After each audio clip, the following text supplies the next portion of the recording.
আমার জল খাবারের দরকার ছিল, পাবো কি পাবো না একটু জানিয়ে দিলে ভালো হয়। তো তুই হঠাৎ এই সাত সকালে কোথায় যাবি রানা? কাজ আছে। তোমার মতো ওই নাটক নভেল নিয়ে থাকলে তো আমার চলবে না। ছোটকাকে ওভাবে বলছো কেন রানাদা? যে কাজটা ভালোবাসে সেই কাজটাই তো করছে। এই চুপ করো তুমি। এই শোনো, তোমাকে না আমি এই বাড়ির কেউ বলে মানি না, বুঝলে? আমার ব্যাপারে এসব বলতে আসবে না একদম। অন্যদেরকে নিয়ে যা করা করো, আমার ব্যাপারে একদম এসব করবে না। বেশ করেছে বলেছে। এই পুজোর আগের শাড়ির দোকানে তোর বাবা দিনরাত খাটছে। আজ তো সেই কোন ভরে বেরিয়ে গেছে, অর্ধেক দিন দোকানেই ঘুমিয়ে পড়ছে। অথচ তুই তুই কি করছিস? তুই যে ঝিল্লির ওপরে চাটাচ্ছিস। যা করি বেশ করি, তোমার থেকে আমি কোনো জ্ঞান শুনবো না। রানা, অনেকবার তোকে বলা হয়েছে বড় মার সাথে ভদ্রভাবে কথা বলতে। এই শোন, কি বোন ছোড়ো তো, তোকেও অনেকবার করে বলা হয়েছে তোর মায়ের কষ্টের কথা ভেবে এই মেয়েটাকে বাড়ি থেকে বের করে দে। করেছিস? শুনেছিস? আমাকে জ্ঞান দিতে এসেছে। আচ্ছা ঠিক আছে ঠিক আছে, চেঁচামেচি করিস না, ঠান্ডা হ। 5 মিনিট লাগবে, লুচি ভাজা হয়ে যাবে, খেয়ে বাইরে যা। ভাজা ভাজা এই মেয়েটাকে গেলাও। ওই তো এখন তোমাদের সবার প্রাণ ভোমরা। আমি কিচ্ছু খাবো না আমি।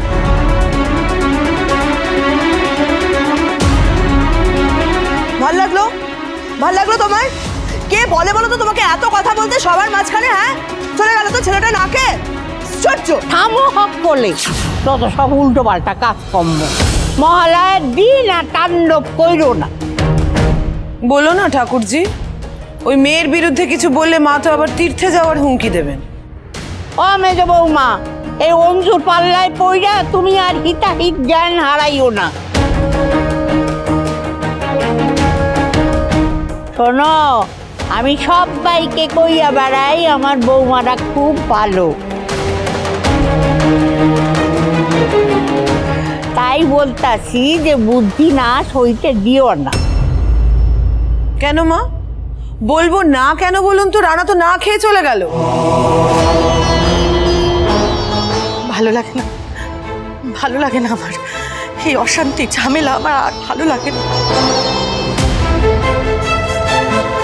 তুমি খুব কষ্ট পেলে না বড় মা? রানাদা না খেয়ে চলে গেল, তাও আবার আমার জন্য।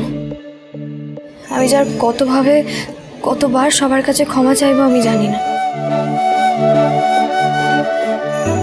না না ছেলে, আসলে ছেলে তো আমি মা হই, জানো, ভাবি কষ্ট পাবো না, কিন্তু তাও পাই। দেখেছো, বলেছিলাম এই জন্য যে ওর দই ফল এসব করো, তাহলে এত ঝক্কি হতো না আর রানা খেয়েও বেরোতো। এই ছেলে কখনো আমাকে দুঃখ পেতে দেবে না, সবসময় ভুলিয়ে রাখবে।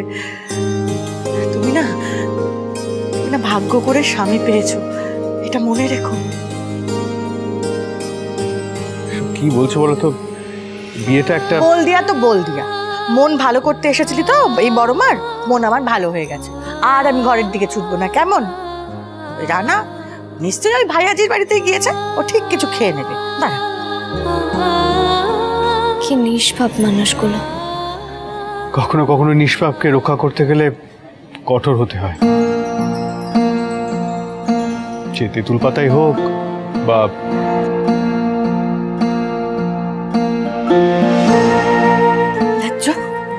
দেখ কি সুন্দর দুটিতে কথা বলছে। हाँ जीजी, देखना ये बात बढ़ते बढ़ते प्यार तक पहुंच जाएगा। हाँ तैयार है तैयार। তোর মুখে ফুল চন্দন পড়ুক। এই ঋষি যে ঝোড়াকে ভুলে গিয়ে বিয়ে করেছে, এতেই আমি খুব খুশি। ঝিল্লির দায়িত্ব নিয়েছে, লাজ্জুর কথা যেন সত্যি হয়। এই দায়িত্বের বিয়ে যেন ভালোবাসার বিয়ে হয়। ঠাকুর তুমি দেখো। রানাদার না বারবার এই হিপিস দ্য পেপারসের বাড়ি যাওয়াটা ঠিক হচ্ছে না, জানেন তো? মানে আমি একাই তেঁতুলা পাতা আজকে জ্বালিয়ে পুড়িয়ে ছাই করে দেবো একদম।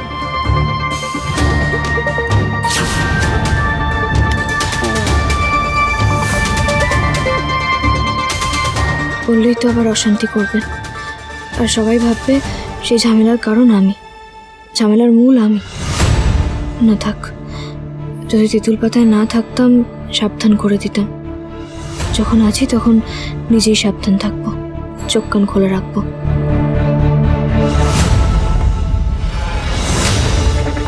রানাদার না বারবার এই হিপ্পিস দ্য পেপারসের বাড়ি যাওয়াটা ঠিক হচ্ছে না, জানেন তো?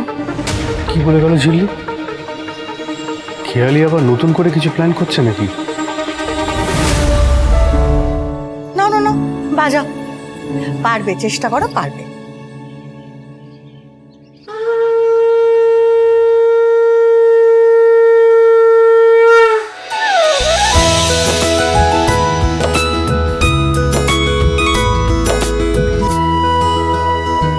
এই তো কংস মামা এসে গেছে।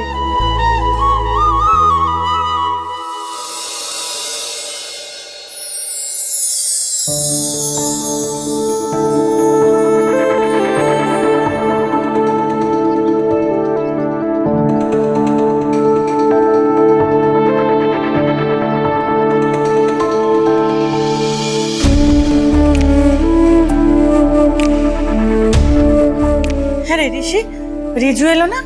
হ্যাঁ, ও ডেলিভারি দিতে গেছে। আমাকেও দেখো না, এখন এসে 4-5টা মেল পাঠাতে হবে, এত চাপ যাচ্ছে না কি। আচ্ছা বড় মা, তোমাকে কতবার বলেছি আমাকে গ্লাসে করে জল এনে দেবে না? আমি তো নিজে গিয়ে খেতে পারি নাকি? বোঝেগা বোঝেগা, যখন এই বড় মা চোখ বন্ধ করেগা না তখন বোঝেগা। এই দেখেছো আবার বাজে কথা। আরে ছাড়ো বড় বৌদি, এসব কথা ছাড়ো। আসল কথাটা শুনলে? মেল করতে হবে, মানেটা বুঝলে? মানে মানে আবার কি? বোঝনি তো? না। আমি বলছি শোনো। ঋষি এখন অফিসের কাজ বাড়িতে নিয়ে আসছে, কাটটানে কাটটানে সবই এই নতুন বৌমার টানে। তুমি না বড্ড বাজে কথা বলা ছোটকা, জানো তো? এখানে বাচ্চারা রয়েছে, ওদের সামনে তুমি রাবিশ টক।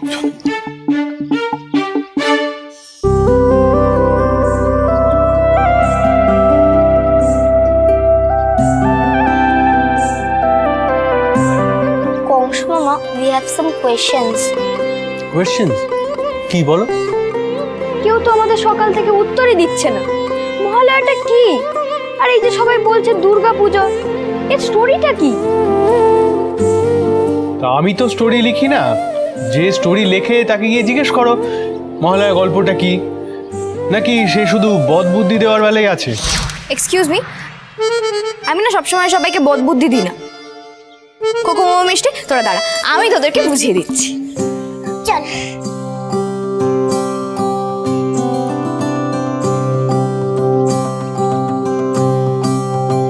তুমি হাসি খুশি থাকো, সেটাই আমি চাই। বাচ্চাদের নিয়েই তুমি সব থেকে মেতে থাকো, সেটা আমি জানি। বল তবে ঝিল্লি, সব বলবো। আগে বলতো আজকে একটা অ্যাডভেঞ্চার করবি?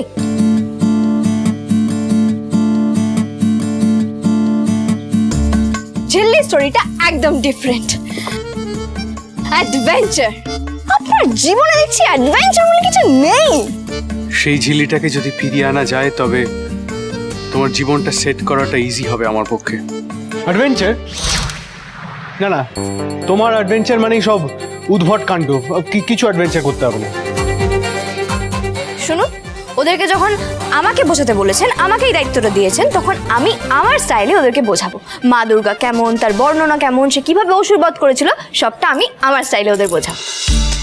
আরে বাস, হ্যাঁ সন্ধ্যেটা তাহলে একবারে জমে যাবে ঝিল্লি, তাই তো?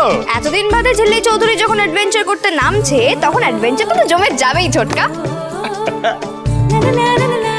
হয়ে গেল, এবার হবে একটা অদ্ভুত কাণ্ড। মা দুর্গা আর মহিষাসুর মুখোমুখি হয়, এরপর যুদ্ধ, যুদ্ধ, ভীষণ যুদ্ধ। নন্দিনী নন্দিত মেদিনী বিশ্ব বিনোদিনী নন্দনুতে তেঁতুল দা বাতাসের সব থেকে বড় জোর হলো ওদের ইউনিটি। টুকরো টুকরো করে দেবো এই সংসার। সুজনি সুজনি রয়েছে যেন তেঁতুল